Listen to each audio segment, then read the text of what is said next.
네, 수강생 여러분 안녕하세요. 경제학부 문성재입니다. 중간고사가 이제 지난주에 있어서 저희가 이제 그 풀이를 보여드렸었고요. 그러고 나서 이제 저희가 이제 그 캐노니컬 포트폴리오 프로블럼이라는 문제를 저희가 이제 같이 한번 풀어봤죠.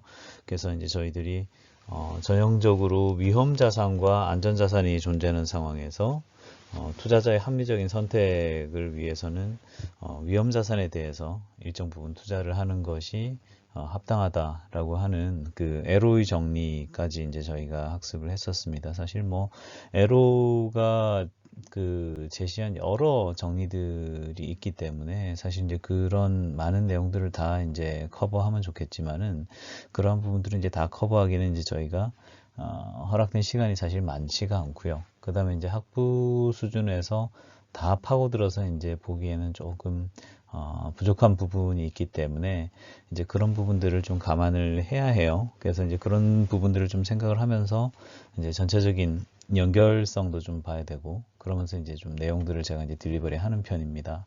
오늘은 이제 그러한 그 캐노니컬 포트폴리오 프로블럼의 문제의식을 그대로 살려서 이제 한 스텝 더 나가 볼 건데요. 어떤 내용이냐 그러면 요번 같은 경우는 실제로 이제 효용함수의 형태를 하나 특정해 놓고 그러한 효용함수의 형태가 주어져 있는 상태에서 과연 얼마만큼의 비중으로 위험자산에 대한 자산 배분을 하는 것이 합당한가라고 하는 이제 그러한 문제를 한번 풀어보는 이제 그런 시간을 갖도록 하겠습니다. 그러니까 결국 이제 지난주에 우리가 배웠던 내용에서 한 스텝 더 나가는 그런 내용이라고 보시면은 좋을 것 같습니다. 그래서 이제 저희가 이제 지난 시간에 캐노니컬 포트폴리오 프로블럼에 대해서 저희가 이제 간단한 그 에로의 정리를 한번 살펴봤었죠. 그래서 이제 그러한 내용을 바탕으로 저희가 이번 주에는 실제 이제 보유하고 있는 부에 따라서 부의 수준에 따라서 어떠한 수준의 뭐 부를 가지고 있냐에 따라서 그 적절한 그 투자 포트폴리오의 모습이 어떤 모습이어야 하는지에 대한 이제 그러한 어, 고민을 저희가 좀 해볼 거고요. 그 다음에 이제 실제 그 위험 회피 정도 저희가 이제 리스크 어버전에 대한 개념을 약간 배웠습니다만은 그런 리스크 어버전이 어떻게 되었냐에 따라서 실제 그 저축의 양, 말하자면 실제 요번 기회에 소비하지 않고 저축을 통해서 미래를 위해 투자하거나 미래의 소비를 위해 유보시키는 자산의 규모가 어떤 정도 수준이어야 합당한지에 대한 이러한 내용들을 이제 저희가 배워볼 거예요. 그래서 지난 시간에 이제 저희가 위험 회피적인 투자자들 같은 경우는 무위험 수익률보다 위험 자산 수익률이 높은 상황에서 이제 위험 자산에 대한 투자를 통해서 그 자산의 포트폴리오에 대한 효용 극대화를 하려고 한다라고 하는 것을 배웠었죠. 그래서 이제 그러한 내용을 이제 저희가 한 뎁스 더 들어가 본다라고 생각하면 좋을 것 같습니다. 한 학기 전체의 내용을 한번 더 리뷰를 하면서 이제 넘어가 보는 게 좋을 것 같아서 예전에 한번 설명을 드렸지만 전체 로드맵을 한번 짧게 리뷰를 하고 오늘 내용을 시작을 할 거예요. 기본적으로는 파이낸스에서 이야기하는 어떤 기본적인 컨셉들을 전달하고자 하는 것이 이제 이번 학기의 주된 목표고요. 그다음 이제 실제 뭐 어려운 그 수식을 풀려고 노력을 한다거나 이런 것보다는 저희가 이제 그 경제 수학을 배우면서 이제 배우는 그 기초적인 수학적 테크닉들이 있죠.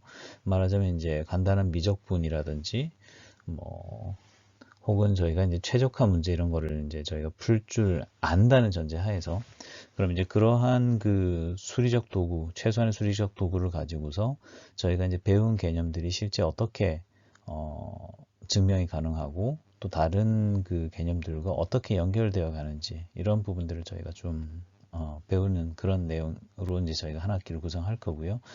그 다음에 이제 파이낸스에 대해서 너무 추상적인 이야기보다는 좀 현실하고 관련이 될 수 있는 부분들에 대해서 이제 좀 제가 추가적으로 말씀드리려고 합니다. 그래서 어떤 그 이론이나 수식을 저희가 제시받았을 때에 사실 일단 그 수식 자체에 이제 겁을 집어먹는 경우들이 있기 때문에 그거에 대한 공포심을 일단 털어내는 것이 중요한 측면이 있겠고 두 번째는 이제 그 식이라고 하는 것이 결국 현실의 일면을 스냅샷으로 촬영해서 이제 어떤 그 수학이라는 언어를 통해서 이제 여러분들한테 혹은 다른 사람들한테 그 아이디어를 전달하는 그런 그 관점이기 때문에 결국 이제 그런 것들이 이제 경제 모형이잖아요. 그래서 이제 그러한 모형이 실제 이제 좀 어떤 의미를 담고 있는지에 대해서 간간히 이제 말씀을 드리고 있어요. 그래서 한 학기 전체를 돌아보게 되면 저희가 이제 재무경제 전반에 대해서 저희가 한번 첫 앞부분에는 저희가 이제 좀 오버뷰를 했었죠. 그래서 파이낸스라고 하는 것이 사실은 그 미시적인 관점에서 바라봤었을 때의 파이낸스라는 것이 있고 매크로적인 관점에서 바라봤었을 때 또 파이낸스 역할이 있습니다. 그래서 그런 부분들에 대한 말씀 드렸었고요. 그 다음에 이제 실제 캐시플로우 밸류에이션이 어떻게 보면은 그 에셋 프라이싱의 가장 기본적인 미션이다라고 말씀드렸었습니다. 그래서 그런 그 캐시플로우 밸류에이션 하는 부분들을 저희가 이제 좀 일종의 몸풀기 삼아서 저희 공부를 했었고, 그 다음에 이제 본격적으로 이제 그 파이낸스에서 다루는 개념들에 대해서 저희가 이제 공부를 하기 시작했었죠. 그래서 불확실성 하에서 우리가 뭔가 선택을 해야 된다고 할 때에 옛날 사람들 같은 경우는 이거 그냥 기대값 구해가지고 그걸로 사람들이 계산하지 않을까 이렇게 생각했었는데 그것이 전부가 아니었죠. 그래서 이제 그 가운데 이제 사람들의 어떤 그 선호라고 하는 것이 나타나게 됩니다. 그래서 실제 그 통계적인 기대값 이상의 어떤 부분들이 있는데 실제 선택을 하는 과정에서 이게 왜 그렇게 사람들이 선택을 하는 걸까라는 걸 파고들고 보면 이제 베르누이가 제시하는 어떤 효용함수의 개념을 만나게 되죠. 그래서 사람들은 베르누이 효용을 극대화하는 방향으로 말하자면 스스로의 어떤 선택을 하게 된다는 것입니다. 그리고 이제 폰 노이만 모건스턴으로 이제 이 내용이 이어지게 되죠. 그래서 폰 노이만 모건스턴의 합리성을 그 만족하는 어떠한 효용함수가 있다고 한다면은 그 효용함수를 바탕으로 저희가 소위 말하는 기술적 효용, 말하자면 좀 카운터블한 계산 가능한 형태의 어떤 효용을 계산해 낼 수 있을 것이다 라는 어떤 그러한 생각을 할 수 있게 되는 것이고, 그러한 그 합리성과 그러한 효용 함수의 형태 위에서 위험 회피라고 하는 개념들이 나타나게 됩니다. 그래서 위험 회피라고 하는 것도 사람마다 가지고 있는 고유의 어떤 그 위험에 대한 태도들이 다 제각각일 수 있다라고 하는 그런 측면들을 설명하는 부분도 있고요. 그 다음에 이제 실제 그 똑같은 사람이라고 하더라도 그 사람이 처해 있는 어떤 상황, 예컨대 보유하고 있는 부의 수준에 따라서 위험에 대한 태도들이 달라질 수 있다라고 하는 그런 이야기들도 하게 되죠. 그리고 이제 그러한 위험 회피라는 개념 위에서 certainty equivalent와 리스크 프리미엄에 대해서 저희들이 이제 공부를 했습니다. 결국 이제 저희가 그 불확실성 하에서 무언가 선택을 할 적에 어떠한 기준에 의해서 선택을 할 것인가 라고 하는 문제를 우리가 계속 고민하고 있는데, 특히 불확실성이 수반되어 있는 어떠한 선택을 하게 되는 경우에는 리스크 어벌스한 사람들 같은 경우에는 추가적인 리스크 프리미엄을 요구를 하게 되죠.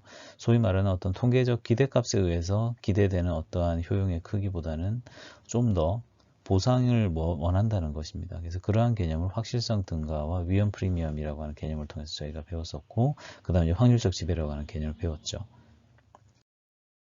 이러한 개념을 바탕으로 해서 저희가 이제 그 다음 스텝으로 지금 넘어가고 있는 단계에 있는 거고요. 그게 이제 첫 번째 스텝으로 저희가 이제 포트폴리오에 대한 이야기를 하고 있습니다. 그래서 위험 회피라는 관점에서 봤었을 때에 어떻게 보면은 위험 자산에 대한 투자를 함으로써 스스로에 대한 포트폴리오 보유에 대한 효용을 극대화할 수 있다라고 하는 그런 관점들을 저희가 지난 시간과 이번 시간 통해서 배울 거고요. 그 다음에 이제 실제 그 내가 현재 보유하고 있는 부가 100이라고 한다면 그 100이라고 하는 부를 다 소모할지 아니면 미래를 위해서 남겨둘지에 대한 고민을 할 수밖에 없는데, 결국 그 일부의 부를 미래를 위해서 유보한다 혹은 투자한다고 하게 됐었을 때는 결국 그걸 우리가 포트폴리오로 가지고 있고, 그 포트폴리오가 결국은 최대의 어떤 효용을 미래에 가져오도록 우리가 선택을 한다는 이야기들을 하고 있죠. 그래서 이제 그에 대한 이야기를 이제 이번 주에 하게 되는 겁니다. 그리고 이제 그러한 논의를 바탕으로 모던 포트폴리오 티어리라고 해서 저희가 이제 민 베리언스, 결국 이제 평균 분산에 대한 것을 바탕으로 사람들이 의사결정을 한다고 하는 그런 내용들, 그리고 이제 그걸 바탕으로 에피션트 프론티어에 대한 개념이라든지 분산 투자에 대한 개념들을 저희가 이제 배울 거고요. 이제 여기서부터 어떻게 보면 이제 좀 암기식으로 파이낸스를 공부해서 이제 시험 치거나 할 때 이제 많이 나오는 내용들인데, 그런 부분들에 대한 좀 임플리케이션을 전달해 드리는 저 나름의 소박한 목표가 있고요. 그 다음에 이제 그러한 그 모던 포트폴리오 티어리의 프레임워크 하에서 캐팸에 대한 이야기들을 하게 되는 것이고, 저희가 이제 학기 말에 시간이 된다고 하게 된다면 에르두브르 프라이싱과 마틴게일 프라이싱에 대해서 짧게 이야기를 하면서 아마 한 학기를 마무리를 하게 될 것으로 그렇게 생각을 하고 있습니다. 네, 그래서 지난 시간에 우리가 이제 배웠던 그 슬라이드들 중에 키 슬라이드 몇 개만 좀 리뷰를 하고 이제 오늘 내용 시작할 건데요. 결국 이제 에로의 1971년도 논문이 사실은 굉장히 여러 어떤 그 좌표들을 저희한테 설정을 해 주었죠. 결국은 이제 에로가 이야기하는 것은 효용 함수가 증가한다는 것, 그 다음에 이제 오목한 함수로서 이제 한계 효용이 체감된다는 거, 이런 것들은 이제 저희가 알고 있는 거란 말이죠. 그러면 이제 그러한 상태에서 실제 이제 사람들이 위험 자산에 대한 배분을 어떻게 할 것이냐라고 하는 이제 그 캐노니컬 포트폴리오 프로블럼에 대해서 이제 어떤 그 정리를 제시를 한 것입니다. 결국은 그 뭐 가장 보편적인 경우가 되겠습니다만은 무위험 수익률인 RF보다 위험 자산에 투자는 E of R이 더 높은 그런 상황, 그것이 당연히 이제 일반적인 상황일 거라고 제가 말씀을 드리는데요. 이제 그러한 상황에서는 기본적으로 위험 자산에 대한 투자를 실행함으로써 스스로의 효용을 극대화하려고 한다라고 하는 이제 그러한 이야기를 하고 있는 것이죠. 그래서 저희가 이제 지난 시간에 이제 간단하게 증명을 좀 해봤습니다. 그래서 결국은 현 시점의 부를 이제 y0라고 한다고 할 적에 결국 이제 현 시점에서 확인되는 무위험 수익률은 RF니까 결국은 y0만큼 자산을 가지고 있는 상태에서 1 플러스 RF만큼 결국은 이제 무위험 수익률만큼 수익이 날 것이고 일기 후에 그 다음에 이제 A만큼 위험 자산에 배분을 한다고 하게 되면 위험 자산에서 실제 위험 자산 투자분 중에 무위험 수익률을 얼마나 아웃퍼폼 하는지 이제 액세스 리턴이라고도 표현하는데요. 그 수익률만큼 추가 수익을 더해서 미래의 부를 우리가 얻을 수 있을 것이다 라는 기대를 하는데 여기에서 이제 확정되지 않는 부분은 결국은 위험 자산의 투자 수익률인 R이었죠. 그리고 이제 실제 이러한 상황에서 내가 기대 효용을 극대화하기 위해서 A, 즉 위험 자산에 대해서 얼마나 많은 자산을 얼로케이션 할 것인가에 대한 고민을 하고 있다라는 말씀을 드렸었습니다. 그래서 이것은 이제 최적화 문제로 구성을 해서 저희가 이제 문제를 풀어보는 그런 과정을 겪었었죠. 그래서 결국은 이 기대 효용에 대해서 저희가 미분한 다음에 A에 대해서 미분한 다음에 이것이 이제 0인 포인트에 대해서 이제 저희가 들어가서 보게 되면 결국은 이제 어떠한 수준의 A 값, 결국 위험 자산 배분을 통해서 결국은 효용을 갖다 얻을 수 있구나. 그 효용을 극대화할 수 있구나. 이런 것들은 이제 저희가 알 수가 있었다라는 것이고, 그리고 이제 실제 그 미분한 내용을 안을 들여다보게 되면은 결국 이제 부호값 자체가 이제 그 위험 자산이 늘어난다고 해서 무한정 부가 증가하는 효용이 증가하는 것이 아니라 감소한다라는 걸 우리가 확인을 한 상태였죠. 그래서 이제 그러한 상태에서 실제 이제 위험 자산에 아예 배분을 하지 않는 이제 그런 상황이 됐었을 때는 이제 이런 모양일 거고 그러면 이제 위험 자산 배분하지 않았을 때 효용 함수의 기울기가 양의 값인데 그러면 이제 2차 함수, 2차도 함수 같은 것들을 보게 되는 경우에는 이제 무한정 증가한다고 될 일은 아니고 그러면 이제 결국 저희가 어떤 수준에서 멈춰야겠죠. 그래서 이제 그런 부분들이 어디에 있느냐라는 걸 따져보게 되면 결국은 이제 기대형의 도함수 f'a가 0이 되는 순간을 만나서 이제 그것을 우리의 어떤 효용 극대화되는 포인트로 삼게 된다라는 이제 그런 정도의 얘기를 했던 것이 저희가 이제 지난 시간까지 했던 저희의 논의라고 하겠습니다. 네, 여기 이제 부유한 사람과 가난한 사람이 있습니다. 두 사람의 차이는 뭐 옷차림이라든지 뭐 하고 있는 행색뿐만이 아니라 표정도 좀 다르고요. 뭐 여러 가지 모습에서 차이가 나고 있습니다만 결국 가장 결정적인 차이, 부의 관점에서 볼 때 두 사람의 차이는 결국 보유하고 있는 자산, 즉 부의 규모가 다르다는 점이겠죠.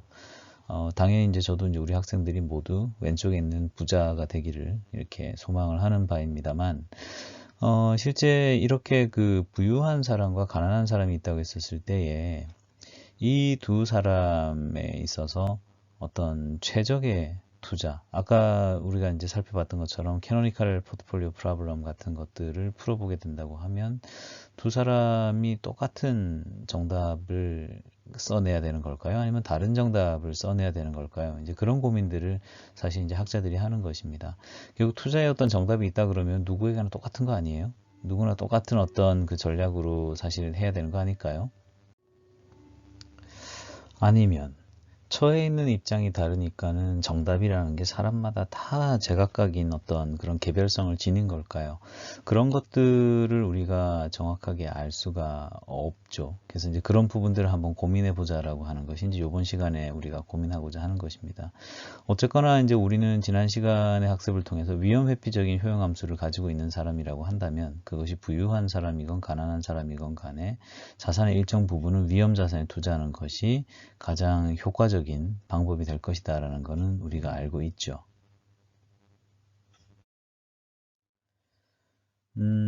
계란을 한 바구니에 담지 마라. 뭐 이런 말은 너무나 이제 흔하게 이제 우리가 알고 있는 말이기는 한데요. 일단 오늘의 고민은 결국은 위험 자산이라고 하는 것이 뭐 포트폴리오가 되었건 뭐 어떤 단일한 자산이 되었건 간에 위험 자산에 투자되어서 어떤 투자 수익률이 어떻게 보면 확률 변수로서 주어지는 어떤 그러한 상황에 스스로가 노출되는 상황이 있다고 한다면 그때 이제 우리가 어떻게 해야 될 것인가에 대한 고민을 해보자라는 겁니다. 그래서 이제 지금 보시는 바와 같이 결국 호황 때 수익률이 R의 G, 그 다음에 이제 불황 때 수익률이 R의 B라고 쳐요. G for the good이고 B for the bad입니다. 그러면 이제 이렇게 한다고 했었을 때 파이의 확률로 호황이 오고 1-파이의 확률로 불황이 왔다 이렇게 생각을 해보자고요. 그리고 이제 이러한 그 관점 하에서 보게 된다고 하면 우리가 이제 짐작해 볼 수 있는 것 중에 하나는 호황일 때 수익률이 당연히 높을 거고요. 그 다음에 이제 불황일 때 수익률은 좀 안 좋을 거예요. 그리고 이제 사실은 그 사이쯤에 평균적인 어떤 수익률로서 어떻게 보면 가만히 있으면 얻을 수 있는 수익률인 무위험 수익률이 있을 거다라는 어떤 그런 생각을 할 수가 있겠죠. 물론 뭐 불황시의 수익률이 뭐 무위험 수익률보다 높으면 안 되나 이렇게 생각할 수도 있는데 그러한 자산이 있다고 하게 되면 불황일 때도 무위험 수익률보다는 당연히 높은 수익률이 나올 거기 때문에 확률과 무관하게 그 자산을 담는 게 맞죠. 불황이 와도 무위험 수익률보다는 나으니까. 그러면 이제 실제 그러한 것들이 어떻게 보면은 많은 투자 수요가 집중이 되면서 점점 수익률을 깎아먹게 될 거예요. 그러면 어디까지 나빠지느냐 그러면 불황시 수익률이 말하자면 무위험 수익률보다는 낮은 어떤 레벨에서 멈추게 되겠죠. 마찬가지로 호황시 수익률이 무위험 수익률보다 못하다 그러면은 그러한 자산은 사실 외면을 받게 될 거고요. 그럼 외면이 받게 된 결과적으로 그 투자 자산에 대한 기대 수익률이 서서히 올라감으로써 호황시 수익률이 무위험 수익률보다 높은 어딘가에서 설정이 될 것이다라는 것을 짐작할 수 있습니다. 결국 이제 그러한 관점에서 호황시 수익률이 제일 크고 그 다음에 무위험 수익률이 있고 그 다음에 이제 불황시 수익률이 있는 이런 가정이 그렇게 비현실적이지는 않죠. 그 다음에 이제 이어서 그 위험 자산의 기대 수익률을 한번 생각을 해볼게요. E of R 같은 경우에 이제 expectation을 취해 보면 결국 이제 이건 기대값이죠. 파이라는 확률로 우리가 R의 G를 손에 쥐게 될 수 있고 그 다음에 1-파이의 확률로 R의 B를 우리가 질 거라는 걸 알 수 있습니다. 여기서 이제 추가적인 가정이 들어가게 되는데 이렇게 구해진 통계적 기대값, 기대 수익률이 무위험 수익률보다는 높아야 되겠죠. 왜 그럴까요? 결과에 있어서 불확실성이 있는 상황입니다. 결과에 대해서 불확실성이 있는 상황이기 때문에 평균적으로 무위험 수익률보다도 통계적으로 못한 어떤 기대 수익률을 주는 자산이라고 한다면 리스크 어버스한 사람들을 우리가 가정한다고 하면 이 위험 자산에 대한 투자 수요가 뚝 떨어지겠죠. 그럼 결과론적으로는 수익률이 제고가 되면서 통계적인 어떤 기대 수익률이 무위험 수익률보다 높은 어떤 레벨에서 이 투자 자산의 기대 수익이 정해질 거라는 것을 짐작할 수 있습니다.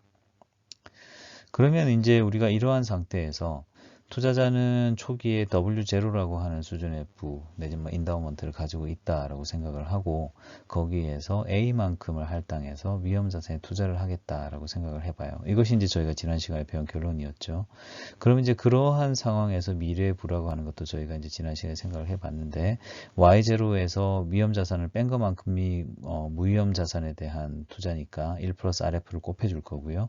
위험 자산에 대해서는 A에 대하여 1+R을 R을 갖다가 곱해 주어서 위험자산 수익을 구할 수 있습니다.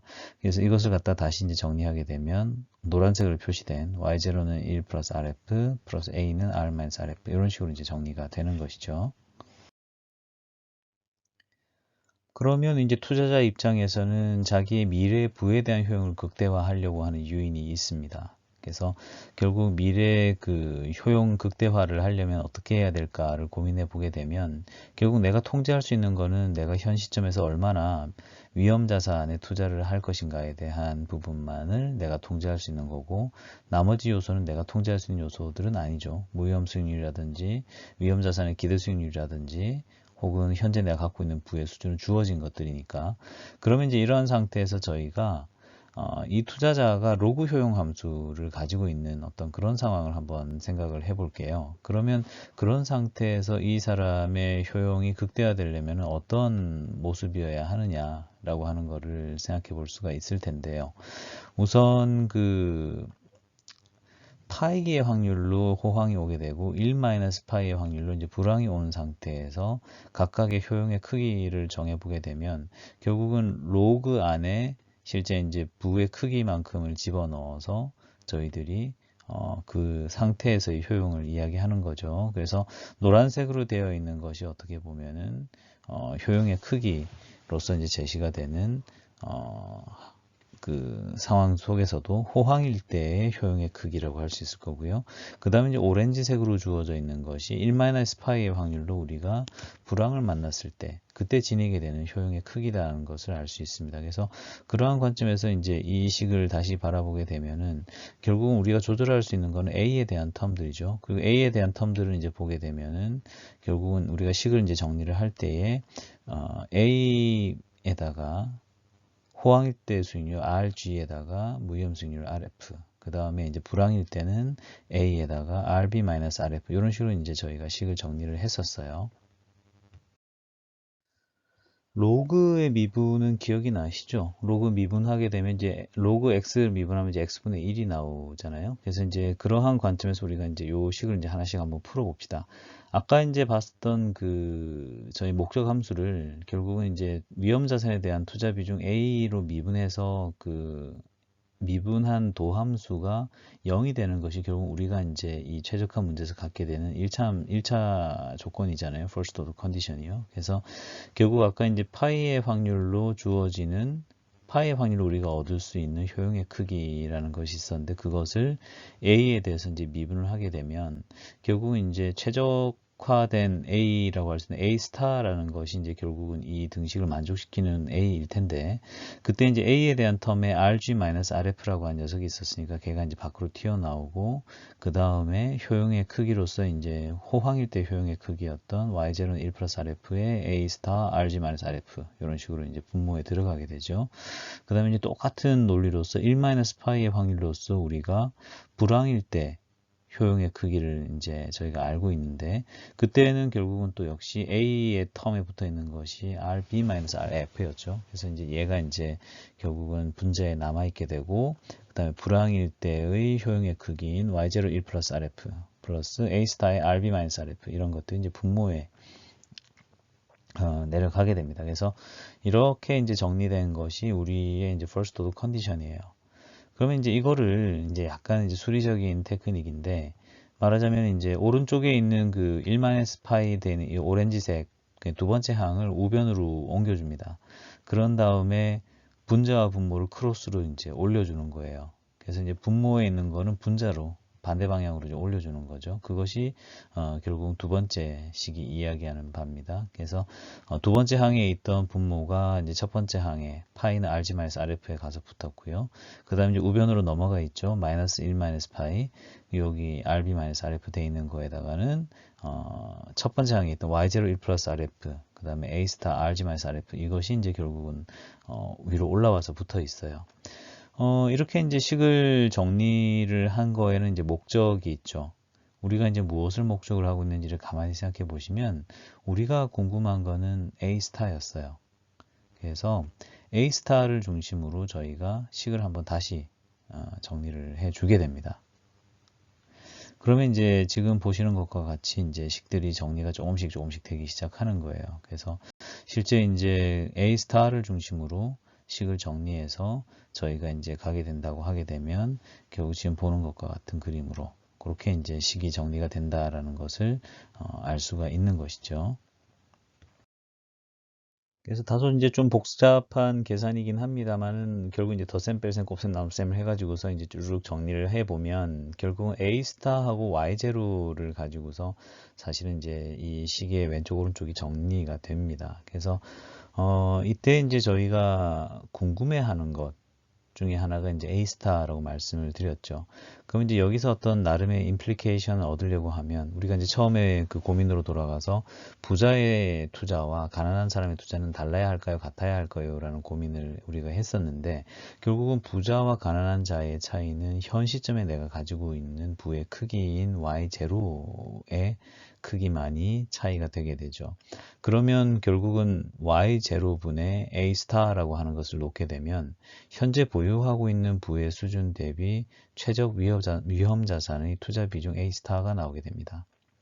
그렇죠? 그럼 이것을 바탕으로 앞 슬라이드에 있었던 식들을 다시 한번 정리를 해주게 되면 최종적으로는 이제 오른쪽에 있는 형태로서 RG-RF 곱하기 RF-RB 분의 1 플러스 RF E 오브 R의 마이너스 RF 이런 식으로 이제 나오게 돼요. 결국은 이제 부호가 한번 바뀌었기 때문에 제가 이제 파란색으로 RF-RB로 표시를 했는데 이렇게 하게 되면 결과론적으로 부모는 다 플러스라는 거 알 수 있고요.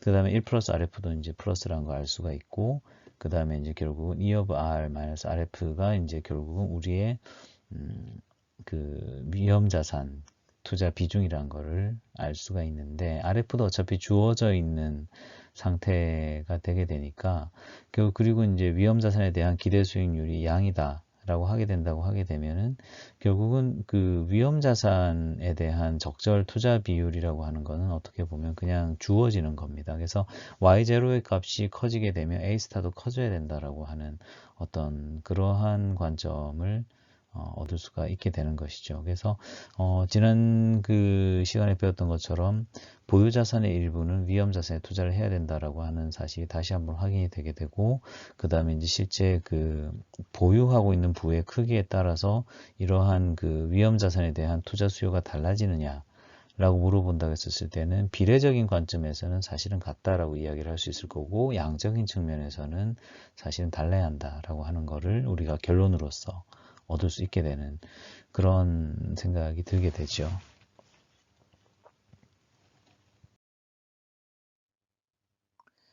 그래서 실제 이제 이러한 관점에서 이 식이 주는 어떤 나름의 임플리케이션을 생각해 보게 되면 결국은 보유하고 있는 부가 뭐 노동소득이 되건 자본소득이 되건 소득이 축적되면서 점점 커지게 된다고 하면 투자하고 있는 위험자산의 크기도 사실은 비례적으로 늘어나 주는 것이 효율적인 것이다라는 것을 우리가 알 수가 있죠.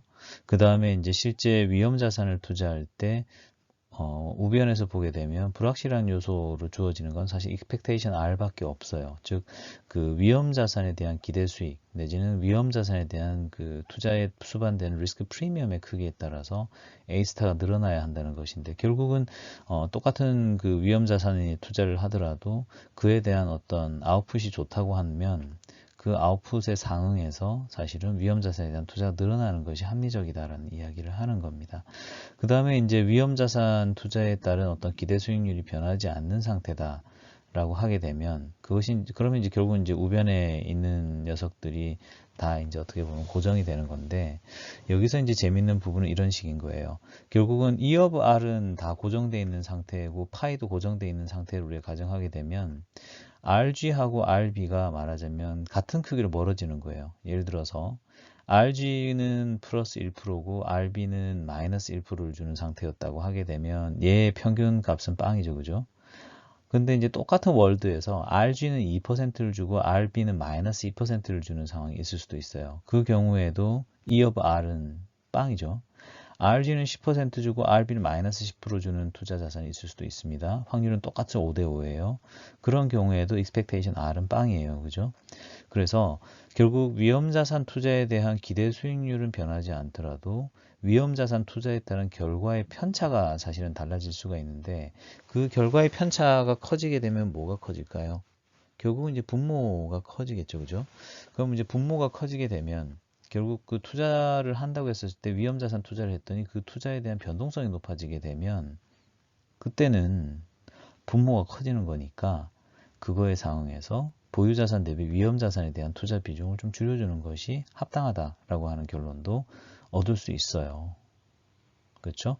그래서 결국은 위험자산에 대한 투자라는 것이 기본적으로는 부의 증가와 함께 같이 가져야 되는 요소이고, 그 다음에 위험자산에 대한 보상이 커지면 늘어나야 되는 것도 맞지만, 위험의 관점에서 볼 때는 일종의 그 위험자산에 대한 투자의 그 아웃컴이 말하자면 편차가 큰, 말하자면 그 투자 시에 잘 됐을 때와 안 됐을 때의 편차가 큰 어떤 그런 상태에 들어가게 된다고 하면 그때는 위험자산에 대한 투자 비중을 줄여야 한다는 그런 관점을 갖게 되죠. 결국 이러한 프레임워크 하에서 어떻게 보면 대부분의 어떤 기관 투자자, 연기금들, 포트폴리오 매니저들이 고민을 하게 되는 것입니다. 결국은 위험자산에 투자했을 때 리스크 프리미엄 수준이 올라간다 라고 하게 되면 그거에 상응해서 내 보유자산 중에 위험자산에 대한 투자 비중을 높여주는 것이 타당하다라는 결론이 되게 될 것이고, 혹은 위험자산에 대한 기대 수익인 expectation R은 똑같은데 오히려 무위험 수익률이 올라가는 국면이 올 수도 있어요. 이런 경우는 이제 결국 리스크 프리미엄이 감소하게 되겠죠. 그럼 그러한 상황에서는 사실은 위험자산에 대한 투자를 좀 줄여줘야 될 겁니다. 그리고 위험자산에 대한 리스크 프리미엄은 똑같고 무위험 수익률도 똑같은 상황인데 그 경제의 어떤 흐름을 판단해 볼 때에 앞으로 어떤 그 호황과 불황이 나타났었을 때의 투자 수익률의 편차가 클 것 같다라고 생각이 된다고 하게 되면 그거에 상응해서 어떤 일을 해야 됩니까? 결국 위험자산에 대한 투자 비중을 줄여줘야 되죠. 그래서 이러한 류의 어떤 고민을 하는 것이 결국은 자산 배분에 대한 고민이 된다라고 생각하시면 좋을 것 같고요. 그 다음에 이제 포트폴리오 매니저들이 고민하는 건 그런 부분이죠. 여기서는 사실 expectation R로서 이제 표시를 했지만은 결국은 내가 어떤 자산을 픽업하느냐에 따라서 그 내 위험 자산의 포트폴리오의 구성이 달라지고 그 구성이 달라지게 되면 그 내용에 맞춰서 위험 자산의 기대 수익률도 달라질 거 아니에요. 그럼 이제 그런 부분들을 같이 이제 고민을 할 수밖에 없죠. 그러면 이제 그런 것들을 고민하는 것이 어떻게 보면은 금융업에서 특히 포트폴리오 매니지먼트와 관련된 일을 하는 사람들이 하는 어떤 그런 고민이다라는 거를 우리가 이 식을 통해서 알 수가 있죠. 실제 제가 계산을 좀 해봤어요. 앞에서 이제 나왔던 식을 이제 제가 좀 정리를 해봤는데, 왼쪽을 이제 기본 베이스라인이라고 생각해 봅시다. 그래서 무위험 수익률 3%에서 좋을 때는 12%, 안 좋을 때 마이너스 5% 나요. 확률은 반반이에요. 그러면 이제 기대 수익률은 어차피 반반 이렇게 평균 내보면 3.5% 정도 나와요. 그러니까 무위험 수익률보다는 높죠, 그죠?